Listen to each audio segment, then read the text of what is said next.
Después de esa interpretación de Germán Jaramillo, ya podemos hablar de cualquier cosa. Quiero decir, ahora podemos hablar en serio.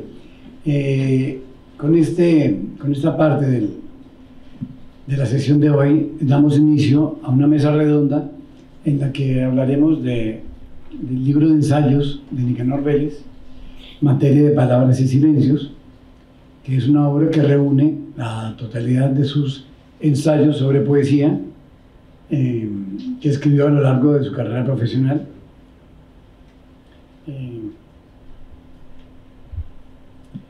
Que nos dan una medida, una visión de su pensamiento poético. Estamos con vosotros, Tamara y Adán y Juan Pablo. Y al final tendremos una idea más clara de lo que es esa figura extraña que es un editor de poesía, en su caso también porque ha sido editor de obras completas de grandes autores del siglo XX de la literatura latinoamericana. Pero bueno, no quiero quitar terreno a nuestros contertulios, así que una vez más bienvenidos, y Tamara, cuando quieras.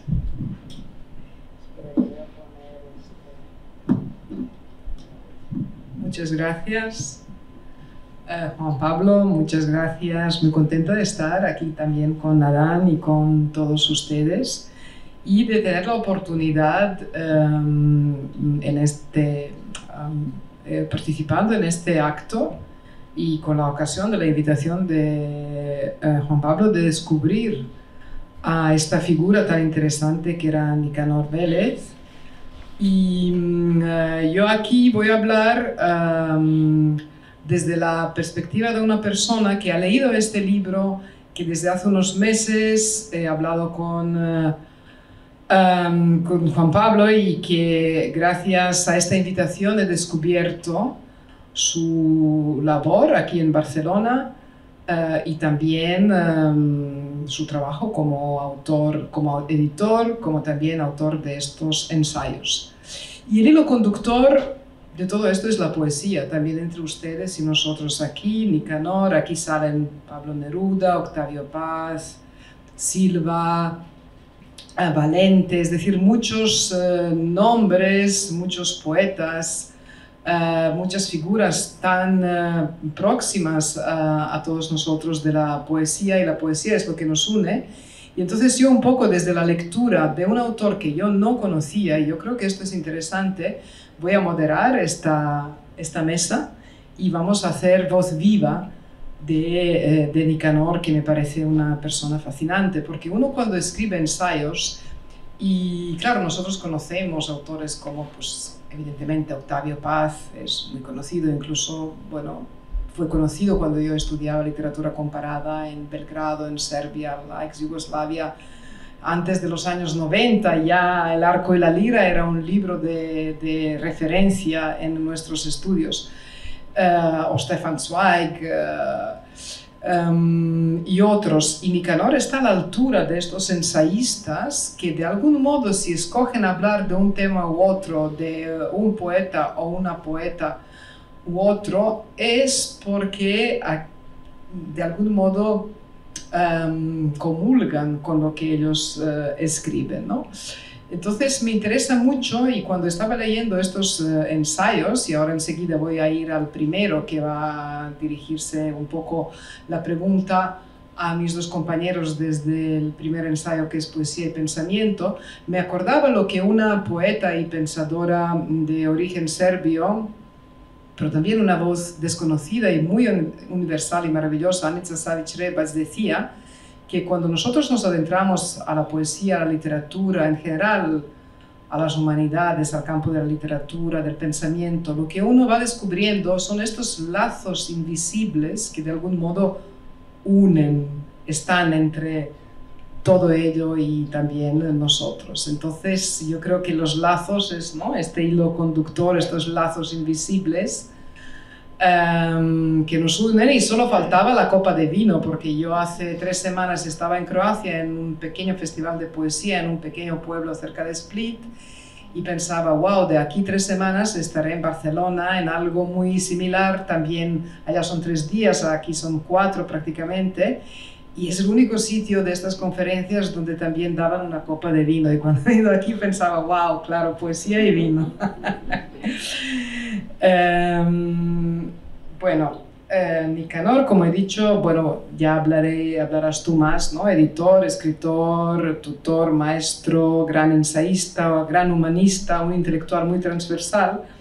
En este primer ensayo, que se llama Poesía y Pensamiento, habla del hombre, bueno, como animal invisible y de dónde viene esta alegoría, ¿no? De la poesía como animal invisible. La poesía es el primer animal visible de lo invisible. Cita a Lezama Lima, luego también habrá otras referencias a Valente, etc. Pero yo quiero aquí leer una pequeña reflexión del Nicanor en este ensayo para dar pie a las primeras intervenciones de mis compañeros después de decir estas palabras introductorias.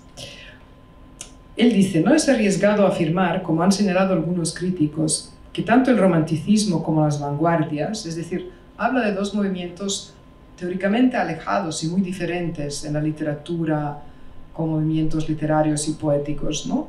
En la historia de la literatura. Que tanto el romanticismo como las vanguardias fueron no solo un movimiento literario y artístico, sino también una moral, una ética, una manera de ser y de pensar. La poesía siempre es también experiencia, ¿no? Una erótica y, por supuesto, una manera de querer y de vivir. Pero adviértase aquí que en este prisma estamos observando el problema desde fuera y no desde el vientre de la creación.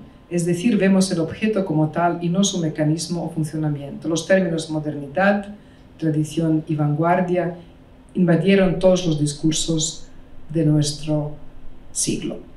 Hubiera podido escoger algún otro fragmento, pero creo que este fragmento nos hace ver que Nicanor en estos ensayos también habla de sí mismo, es decir, habla de algo que a él le interesa particularmente, de la teoría literaria, de la manera de ver la poesía, de para qué sirve, ¿no? La literatura y la poesía. Entonces, lo quería leer porque en cada uno de estos ensayos hay un sello personal muy, muy potente, ¿no? Entonces, yo quería compartir aquí con todos ustedes algunos fragmentos también de estos ensayos para dar pie a algunas reflexiones, para que mis 2 compañeros de mesa recojan lo que les parezca de las palabras introductorias que yo he expresado aquí. Gracias. Bueno, algo que me gustaría explicar antes de seguir adelante es que estos ensayos, que digamos están centrados en la poesía, muestran una faceta de Nicanor Vélez como además de poeta y editor, como un intelectual orgánico. Y por eso, para la mesa redonda de hoy, escogimos a Tamara Germanovic, que ella es catedrática de la Pompeu Fabra, viene del mundo de las humanidades, y también a Dan Kovacic, que es traductor, ensayista, publicado por Acantilado. Y, digamos, hemos extendido esta invitación a ellos porque, digamos, Nicanor viene de ese mundo donde aún el humanista era ese pensador, ese escritor, esa persona que mete mano en diferentes disciplinas humanísticas para hacer de la poesía como un reflejo de un todo. Entonces, por eso os doy la bienvenida y las gracias por haber participado, haberos acercado a este libro, sobre todo porque de Nicanor todos, el 90%, conocemos los autores que él ha publicado y que ha editado, pero, digamos, él cumple a cabalidad esa figura vieja del editor, que era ese lector escondido detrás de los libros que publicaba, porque él llegó muy joven de Colombia, a los 19, 20 años se fue de Colombia, y cuando murió no tenía 52 años todavía. Entonces, eso lo hace, digamos, como nombre propio más invisible, pero habla a través de las obras completas que ha dejado, habla a través de muchos de los libros que damos por normales, Muchos de los libros han sido como el ABC de lo que supimos o quisimos saber en lengua española de poesía de las dos orillas del Atlántico. Y bueno, el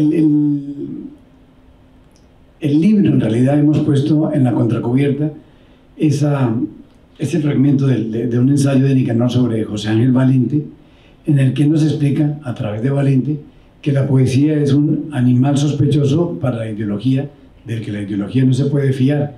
Y eso nos da la dimensión de lo que era para Nicanor Vélez eso que llamamos poesía. ¿De qué hablamos cuando hablamos de poesía? Entonces hay ese pozo, ese trasfondo humano y humanista que desde el saber y a través de la palabra abarca su visión o su opinión acerca del mundo.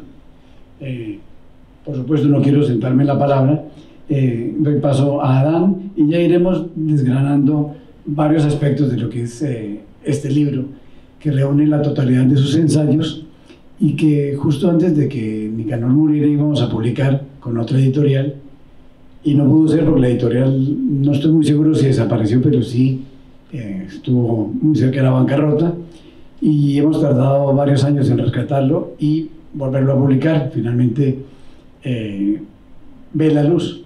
Y solo hago un último inciso personal, pero que no quiere ser personalísimo, pero fue un libro que terminó siendo un resumen de mi actividad de aprendiz con Nicanor Vélez, porque él me enseñó el oficio cuando llegué en el año 2000, trabajé con él desde el año 2000, y realmente no solo como editor, sino como autor, como poeta, me cambió radicalmente el modo de pensar la poesía, el modo de abarcar la poesía,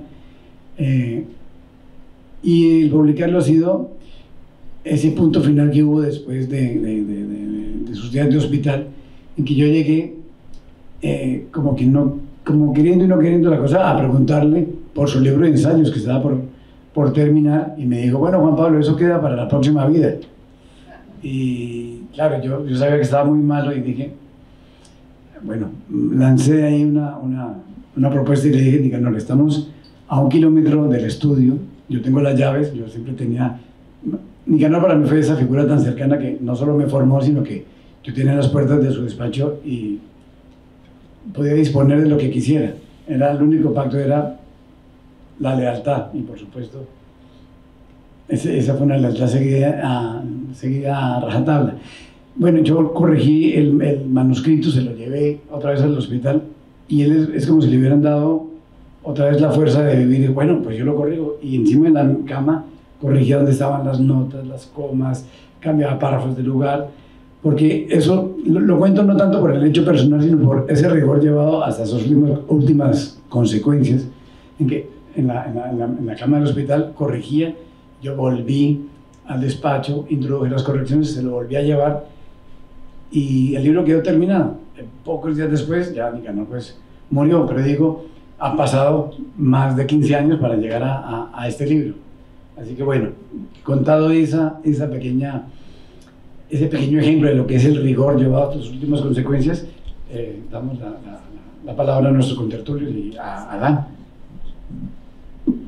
Muchas gracias, buenas tardes, y muchas gracias por la invitación, por poder participar en el Festival de Animal Sospechoso y poder hablar de la labor de Nicanor Vélez y en particular de este libro que acaban ustedes de publicar.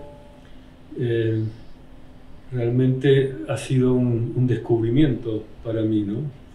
Y también,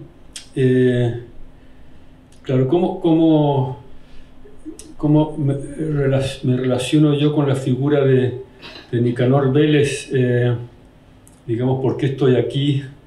Yo lo conocí muy poco, aunque tengo que decir que coincidimos, claro. Es decir, él era editor en Círculo de Lectores Galaxia Gutenberg durante muchos años, y yo trabajaba para Galaxia Gutenberg, Círculo de Lectores en aquella época, de manera que sabía de él. Y realmente saber de él, es decir, sabía de su existencia, y pero el descubrimiento de su figura, de su labor, me vino cuando me hice con esa antología que era Las Ínsulas Extrañas. Y allí vi, ahí claro, estaban los antólogos que eran grandes nombres, Valente y Blanca Varela y Eduardo Milán y Sánchez Robaina eran los antólogos de ese libro precioso, esa antología preciosa, pero lo que vi era que realmente el alma de ese libro no eran los antólogos, era él. Y esa antología, que es la antología de la poesía en lengua española de 1950 a 2000, ¿no?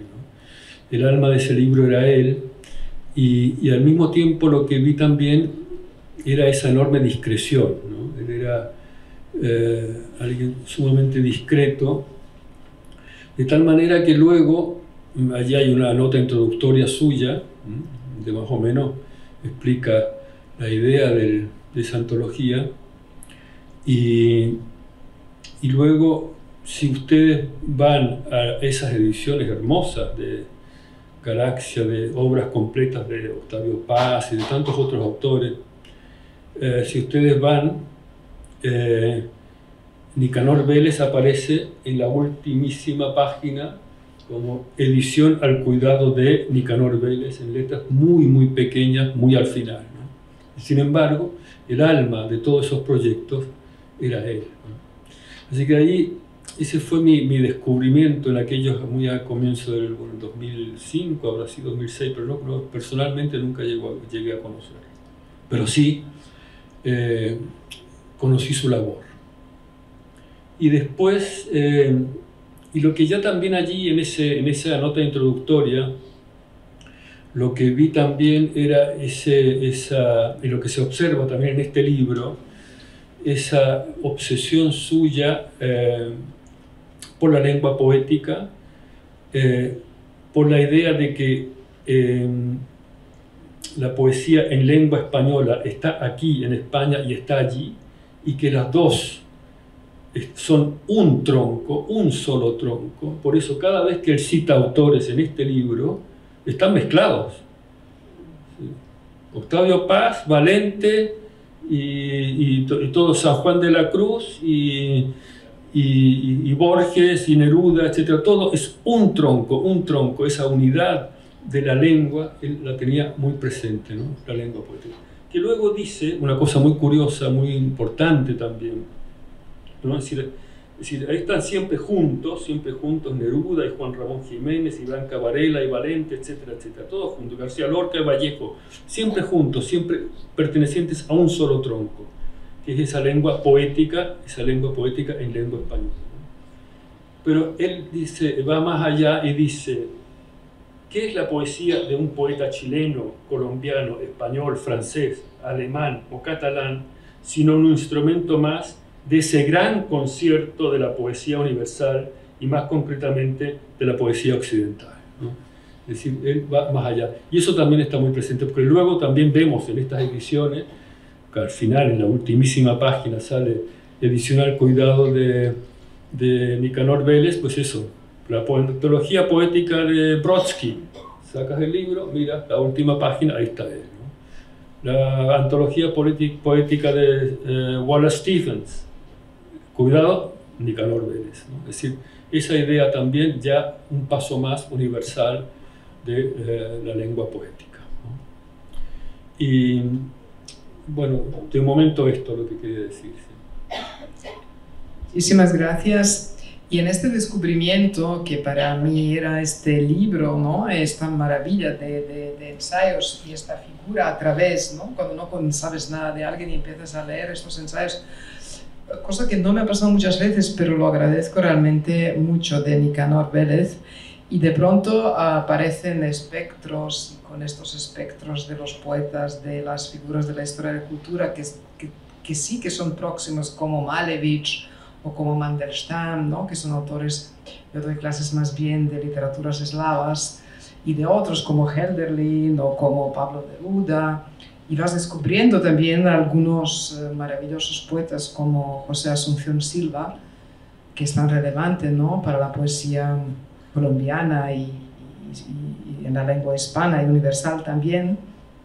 Y de pronto este texto cobra vida y lees una cosa como esta del primer ensayo de Nicanor: la capacidad de asombro, dice Mandelstam, es la mayor virtud del poeta, la capacidad del asombro, de asombro, ¿no?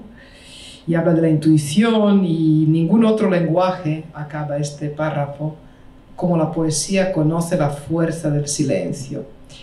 De algún modo es pretexto, ¿no?, estos autores de los que habla, para que él también reflexione y nos diga muchísimas cosas, como por ejemplo esta relación entre las palabras o la poesía, que es como una especie de diálogo entre las palabras y el silencio, también nuestros silencios.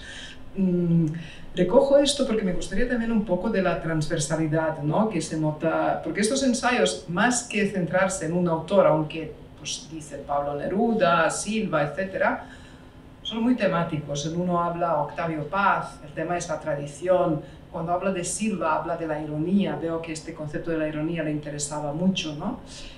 Y aquí, cuando habla de Silva y habla de la ironía y habla de... Él pone una nota introductoria en el primer párrafo donde explica de una manera muy escueta cómo fue su final, ¿no?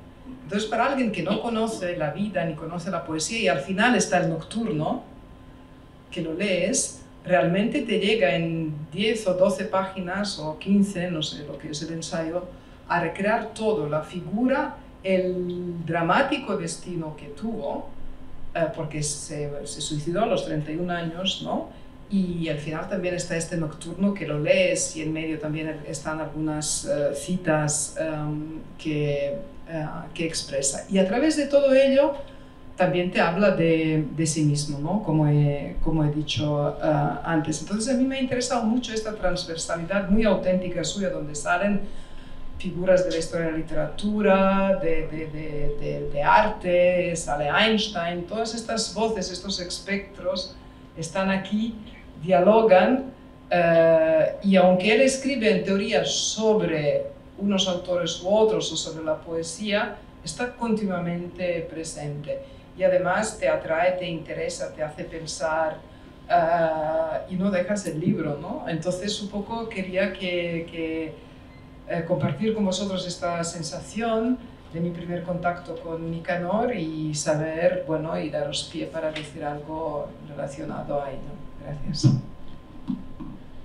Bueno, yo creo que para no centrarme tanto en la parte de pensamiento, que ya entraremos en eso, yo creo que lo que define esa figura de ese autor que se llama Nicanor Vélez es lector por excelencia. Pero cuando digo lector, es uno que lleva el entendimiento de la lectura a digamos, una cierta exageración, en el sentido de que él tiene que estar seguro de qué es lo que está leyendo para poderlo dar a los lectores, porque si algo hace un editor es meter mano de tal manera que no se note que hay alguien que está indicándole al lector por dónde tiene que ir. Esto porque decir lector es muy fácil, pero por ejemplo, Claudio Rodríguez, que es uno de los ejemplos que me viene a la mente, poeta español que tiene El don de la ebriedad, que es un poema en realidad, durante mucho tiempo fue editado como una colección de poemas. Y ahí donde yo digo, viene lo que es ser lector cabal.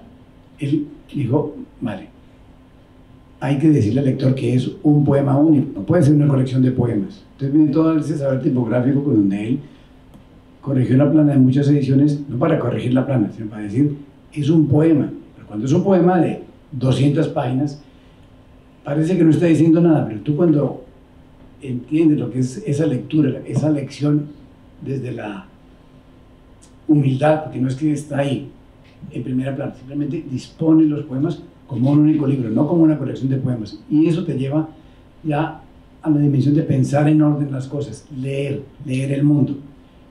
Y esto lo cuento porque lo primero que yo le pregunté, muy curioso, cuando empecé a trabajar con él en 2002, yo le pregunté, pero ¿por qué había dejado el país? Y dijo, es que no me gustaba la academia porque no enseñaban a leer. Y lo cuento porque es que ahora para mí cobra mucho sentido ese saber leer, porque eso es la figura de lo que era este hombre lector. Y bueno, volviendo ya, digamos, al libro, el libro, digamos, nos explica qué es, o nos pregunta qué es poesía cuando hablamos de poesía. Y por eso el libro está escrito en 3 grandes apartados.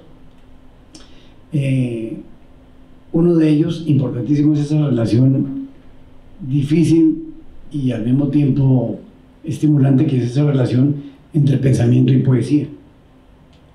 Y luego, para aclarar más de cuál es el tipo de poesía, qué es lo que en realidad decimos cuando hablamos de poesía, se centró en hablar de los grandes movimientos, como ya citó Tamara, del siglo XX en lengua española, las vanguardias, el romanticismo, porque fueron rupturas con la tradición, y al haber movimientos que rompen con una tradición, lo que hacen es que están aclarando, especificando de qué están hablando, y en este caso, de qué hablamos cuando hablamos de poesía, que obviamente se habla de una experiencia, pero una experiencia vivida a través de la escritura, porque de nada vale que hablemos de lo que nos ha sucedido esta mañana mientras hacíamos el desayuno. Ese es un pensamiento banal. Realmente el pensamiento que importa es aquello que nos hace entender el mundo, entregarnos al mundo. Y luego la última, digamos, el último prisma que utiliza Nicanor para definir el objeto de poesía fue una conferencia que él dio en 2007, 2008 en Medellín, explicando un poco la relación entre el pensamiento y poesía. Digo esto porque en una parte muy inicial del libro él comenta que no es todo lo que hubiera querido escribir, pero es lo que su trabajo de editor le permitió escribir.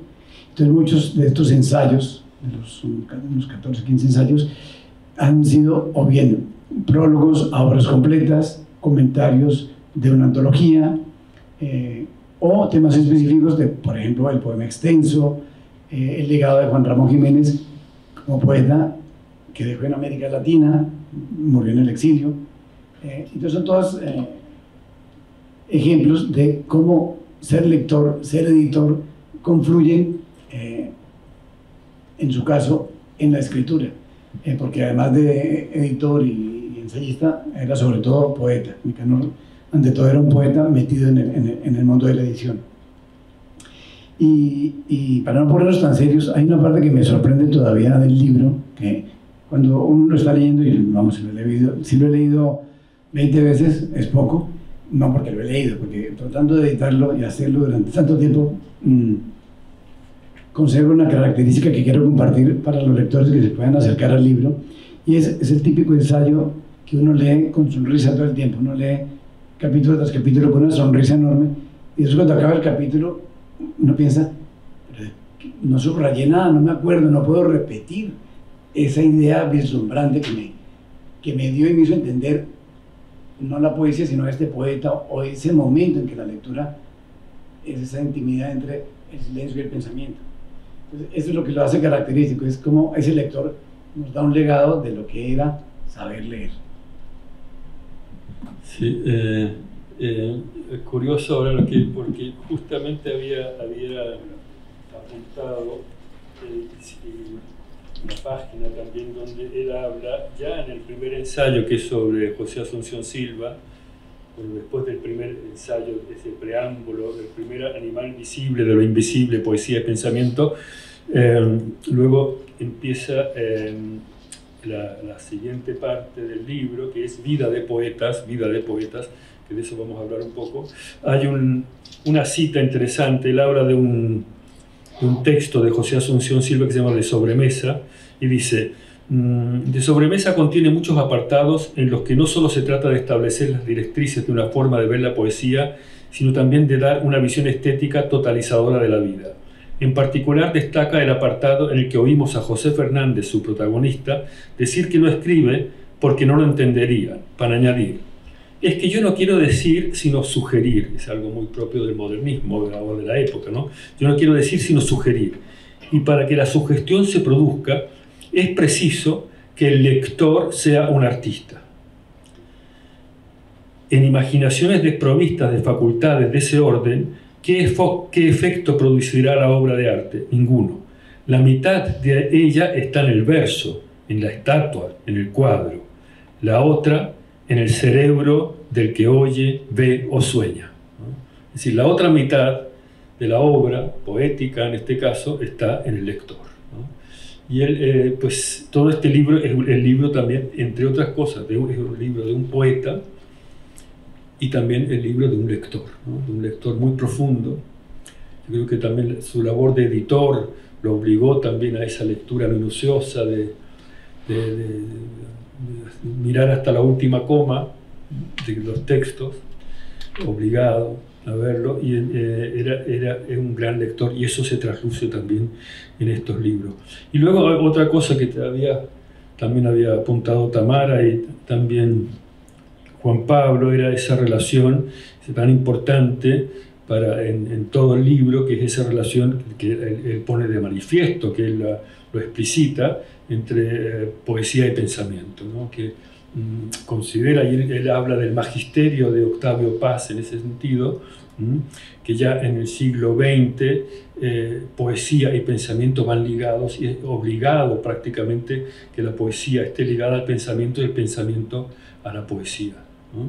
Es decir, eso a partir de un determinado momento en la historia de la literatura, que es en realidad el romanticismo, ¿no?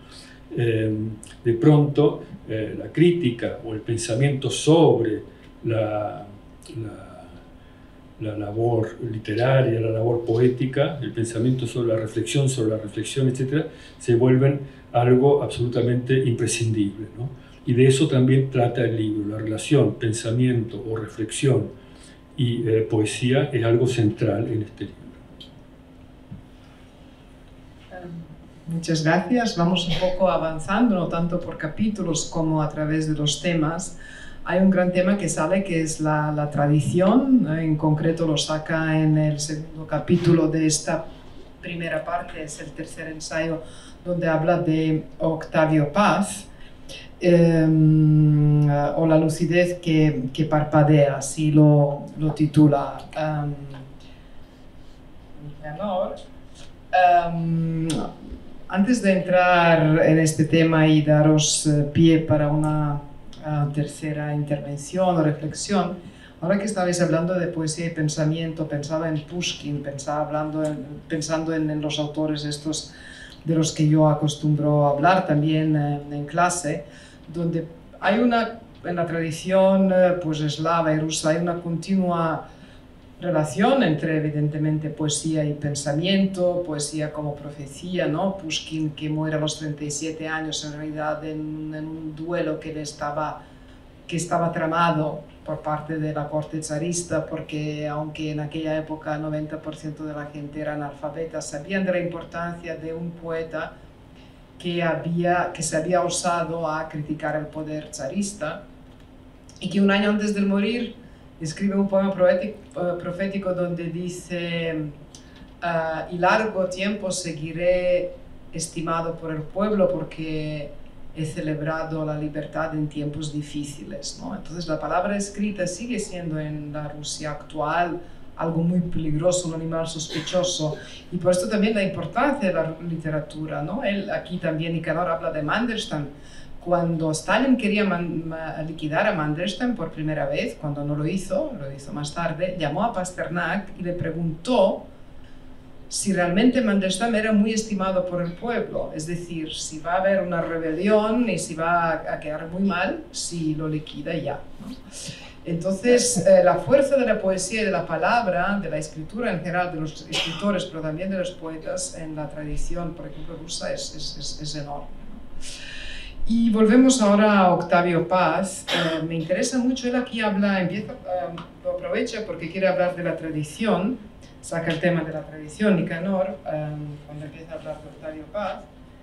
Y como digo, creo que nunca es casual porque habla de un tema a otro también Nicanor, y dice dos cosas que yo quería preguntarte, sobre todo a ti que le conocías, y bueno, tú también en parte, y creo que también puedes contribuir porque son temas universales.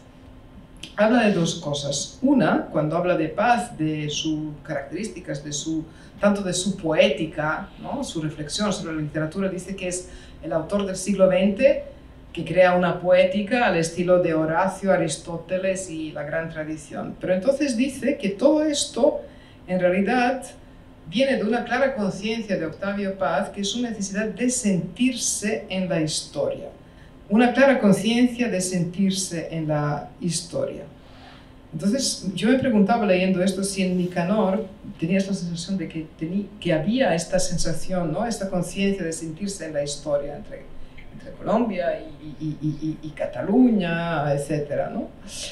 Y luego también acaba en este ensayo donde habla de paz, luego habla del surrealismo y otros temas más culturales, y dice que cada ensayo de paz es testimonio, crónica, confesión y reflexión.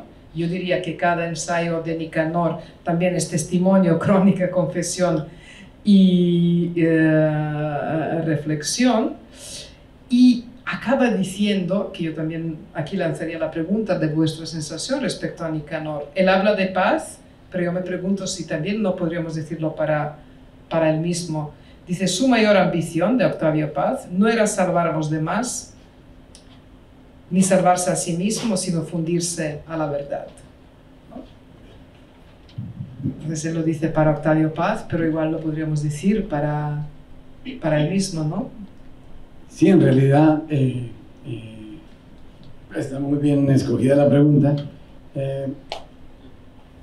Eso te lo respondo diciéndote que Nicanor en su elección, en su canon, ha escogido unos poetas que son muy disímiles entre sí, todos muy conscientes de lo que es la palabra poética en la historia, pero como estética son muy distantes.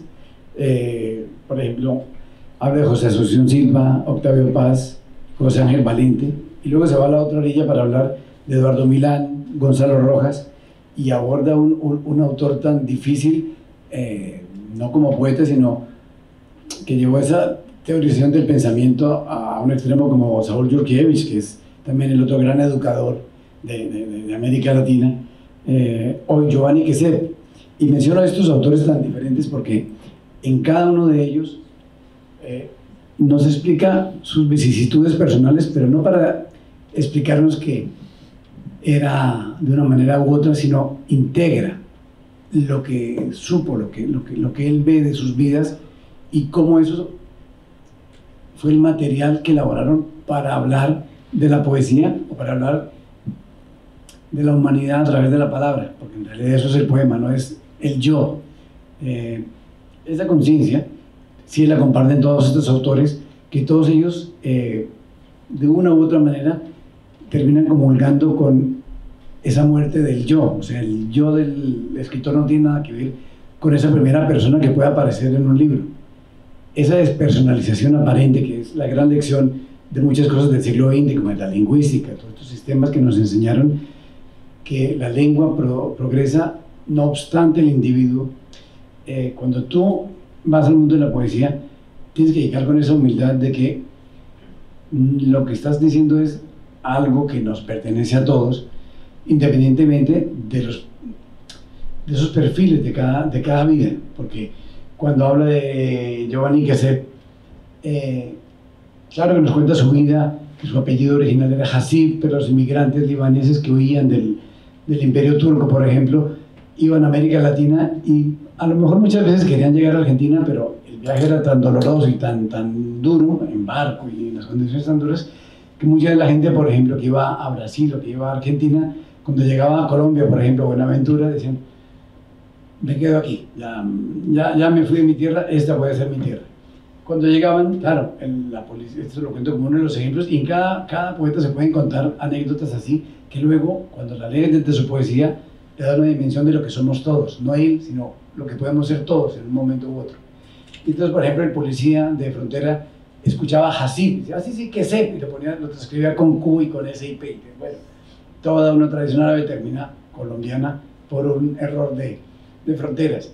Y eso lo cuenta un poco para poner en antesala ese desarraigo, en este caso, de Queset, y de cómo la crítica colombiana había leído mal ese poeta. Siempre hablamos de leer, porque en Colombia siempre se vio como un poeta exótico que hablaba de árboles extraños y de lo daba como un tardío, muy tardío modernista, y cuando él nos cuenta toda su su tradición árabe, libanesa. Nos cuenta cómo el jardín era tan importante para su familia que tenían lo que tenían, pero tenían, a pesar de la riqueza o de la pobreza, un jardín de rosas, y lo mantuvo la abuela, y no hacían nada, era simplemente cultivar la rosa. Entonces dice, cuando Quesed habla de la rosa, no está hablando de la rosa de Rubén Darío, que podría, porque literalmente hay algún elemento, él está hablando de sí mismo, de esa tierra que dejaron sus antepasados, que se refleja en la rosa o en el árbol preciso del que está hablando, y en todo su entorno. Y esto vivido en una Colombia que a esa familia no la aceptó, porque, digamos, de los países latinoamericanos, un país conservador es Colombia, y entonces siempre a la capital no llegaban todos estos extranjeros, queda muy bien decirlo así, y decían, no libaneses, sino estos turcos. Y claro, cuando uno huye del imperio turco y es libanés, esa es la peor ofensa que le pueden dar. Entonces todo esto llevado a la poesía nos lleva a eso, cómo hablo de esa historia, de eso que sucedió a través del tronco de la poesía en lengua española. Entonces ahí es donde viene toda esa conciencia de ser transitorio, que no es otra cosa que saberse históricamente, porque no hay nada más efímero que la historia, pero nada más real. En algún punto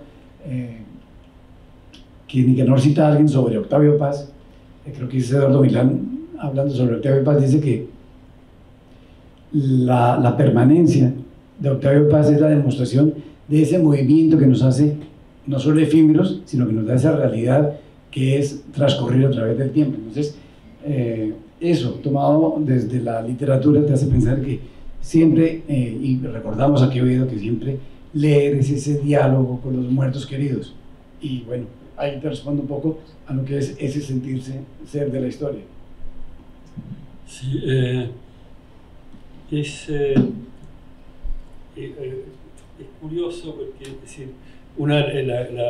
estos ensayos tienen, aparte de esa enorme... Los comienzos de los ensayos son muy impresionantes siempre, porque te hacen entrar de una forma casi vertiginosa, tiene un punto casi narrativo, ¿no?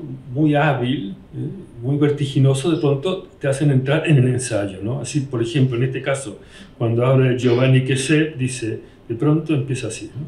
A finales del siglo XIX, un barco proveniente de Marsella, que había zarpado del Líbano, llegaba al puerto de Cartagena de Indias con un hombre llamado Jacob Quesed, acompañado de su mujer y sus hijos.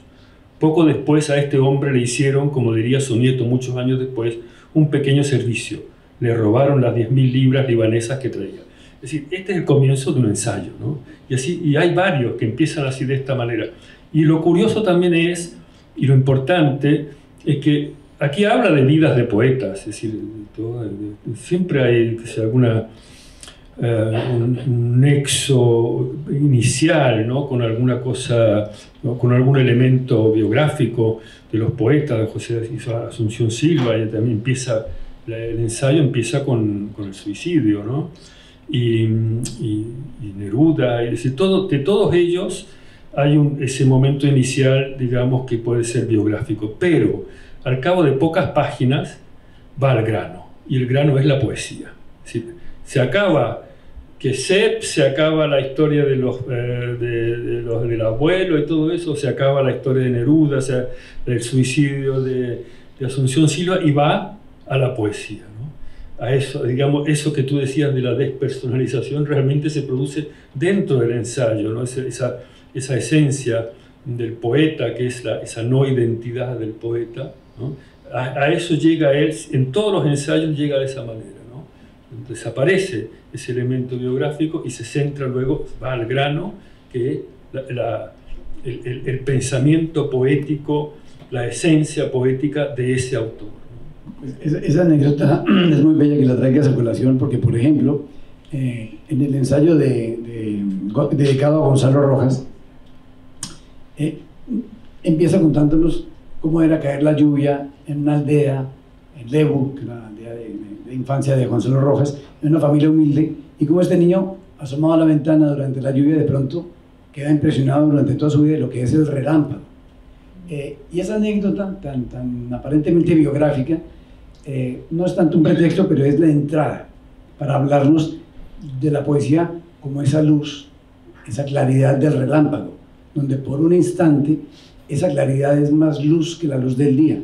Y entramos a hablar de poesía, pero veníamos del Evo, por eso decía yo, empezó uno sonriéndose por todas estas anécdotas y pronto, claro, te lleva la fuerza a hablar de la poesía vista como cada uno de los elementos biográficos de estas personas que nos entran. Es una lección de poesía que nos indica, en ese ensayo tú ves que estás de acuerdo, entiendes que la poesía es esa claridad, pero acabas el ensayo y dices, ¿cómo fue que lo dijo? Entonces es ese matrimonio entre vida y poesía, que yo creo que es también no solo la lección romántica, sino la lección fundamental de las vanguardias, que querían equiparar vida y poesía, no desde el punto banal, sino de que la acción del pensamiento se alarga con la mano que escriben. Es como ese ámbito de decir yo, que para decir yo dices nosotros. Tal vez la penúltima, ¿no? Pregunta o comentario para daros pie a, ¿no? Podría ser la penúltima intervención, no sé, no hemos dicho cuánto está previsto, pero más o menos, ¿no? El tema de la soledad, ¿no? Hemos dicho la ironía, la tradición, la soledad. El tema de la soledad es un tema que saca, sobre todo en el ensayo, en la segunda parte del libro, en el apartado que Nicanor llama Asunto de Poemas, donde se centra en Pablo Neruda, y como gran escritor que es, de una manera lapidaria, ¿no? Nos introduce a través de alguna anécdota, un párrafo, y aunque no sabes nada o has leído mucho a Neruda, pero no conocías, pues tal vez tanto cosas de su vida, te engancha y no lo puedes soltar. Y entonces empieza a introducir, y aquí el gran tema es el tema de la soledad, porque habla de cómo quedó huérfano de madre con pocos meses de vida, y cómo su padre, que odiaba a los poetas, fue un agricultor que luego conducía una locomotora, y por esto él tenía que esconderse cuando empezó a escribir a los 17 años Neruda, y cogió nombre de Jan Neruda, un escritor checo que le parecía insignificante y que solo luego descubrió que era muy conocido, y bueno, este tipo de anécdotas. Y entonces habla de Neruda, lo describe como un poeta turbulento, profundo e impulsivo, que no tenía método. De paso nos dice, pero ¿quién lee con método? Dice, con método solo leen las estatuas, ¿no? Y todo esto para llegar a hablarnos de la soledad, y aquí se detiene y habla, y ves que tal vez, esto también es la pregunta, ¿qué os parece el tema de la soledad en estos ensayos? Soledad tal vez unida al silencio, y siempre algo necesario también para la poesía. Y entonces dice aquí, antes de daros pie para esta reflexión penúltima, dice, fui solo como un túnel, ¿no? Decía Neruda. Y entonces lo describe, lo amplía un poco, un túnel. ¿Pero qué es un túnel? Dice, por un túnel muchos pasan, pero nadie se detiene. Era una persona muy solitaria también, Nicanor, y bueno, un poco el tema de la soledad, tanto en relación tal vez a su figura, sobre todo tú que lo conocías tanto, y también el tema de la soledad y silencio en la poesía, vuestra lectura de este tema en este libro de ensayos, tal vez. Bueno, yo te respondo diciéndote que el libro en efecto se llama Materia de Palabras y Silencios, porque muchas veces la poesía dice más con lo que calla que con lo que dice, y eso también es la otra cara de esa soledad de la que tú dices, porque ¿qué es ser solitario? No estoy muy seguro, pero porque se puede ser un solitario dentro de la multitud. Entonces yo creo que eso tiene que ver mucho con la lectura, que es esa conversación con nosotros mismos. Finalmente, como decía Adán al comienzo, la mitad del libro está en nosotros, está en el lector, no se completa hasta que no está el lector. Entonces, desde luego, sí queda un solitario, pero ¿qué es ser un solitario? Un poco, no sabría meter mano para decir qué es ser un solitario, porque diría yo, un poco irresponsablemente, que el lector de poesía es un ser solitario, o por lo menos mientras lee un poema es una persona solitaria que a través de ese diálogo con la lengua enfrenta el mundo o se acoge al mundo. Sí, también, es decir, me llama la atención también precisamente que te refieras a ese, es muy lindo el ensayo sobre Neruda, que también a mí me sirvió para volver a Neruda. Lo llevaba años sin tocar su obra. De pronto, claro, esa manera de él, realmente tan amorosa de acercarse a los poetas es muy impresionante. Y también me llamó, claro, la atención precisamente que ese libro, 20 canciones de amor, 20 poemas de una canción desesperada de Neruda, que yo creo que es un prólogo de él a una edición de este libro, ¿no? Y allí de pronto, claro que son unos poemas donde hay erotismo, donde hay amor, etc. Y de pronto lo que él dice que el tema central, en realidad, de esos poemas es la soledad, ¿no? Y también en este ensayo, también una vez más, lo mismo, es decir, esa forma de acercarse, el que empieza con unos rasgos biográficos, etc., de pronto va de lleno al poema, o a los poemas en este caso, ¿no? Y después en lo que te refieres al silencio, es muy esencial en este libro, es muy esencial, digamos, esa concepción de la poesía que él debe mucho, yo creo que también a Valente, el silencio, el vacío, la nada, como elementos esenciales de la creación poética, ¿no? Precisamente como algo contrario a lo que serían las ideologías, ¿no? Las ideologías, que son una especie de discurso continuo, ordenado, controlado, previsible, ¿no? Se opone a la creación poética que empieza, y eso es lo que él dice, yo creo que precisamente a través de Valente, empieza por la creación de un espacio vacío, de un espacio de la nada, ¿no? Y ahí también, esa es también una cosa bastante especial que aparece en estos ensayos.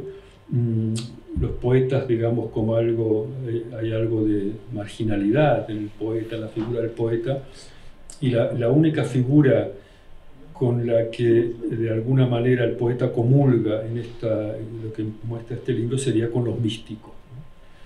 Que también están al margen, ¿no? Y también los místicos tienen esa búsqueda de ese punto de la nada, del punto del vacío, que es la única forma de acercarse a lo divino, ¿no? En el caso de los místicos. Así que hay una relación, también es muy importante, eso no aparece en este libro, pero es bastante esencial en la poesía a partir del siglo XIX, que, digamos, a medida que va desapareciendo la sacralidad, los sacros, los espacios sacros, ¿no? El único reducto que queda de relación con lo sacro es la poesía. Y eso también de alguna manera está también esbozado en este libro, ¿no? Y todo esto tiene que ver, por tanto, también con el silencio. El ensayo que citas sobre Valente, además tiene eso que nombras de la disponibilidad, es algo que nos explica muy claramente esa diferencia entre escribir narrativa y escribir poesía. Porque el poeta no es que gobierne directamente lo que hace, sino que tiene que producir silencio, vacío. Cuando logra ese vacío, aparece la palabra que es la personificación de ese vacío, y esa disponibilidad es la que Valente llama esa tabula rasa, a partir de donde se escribe el poema.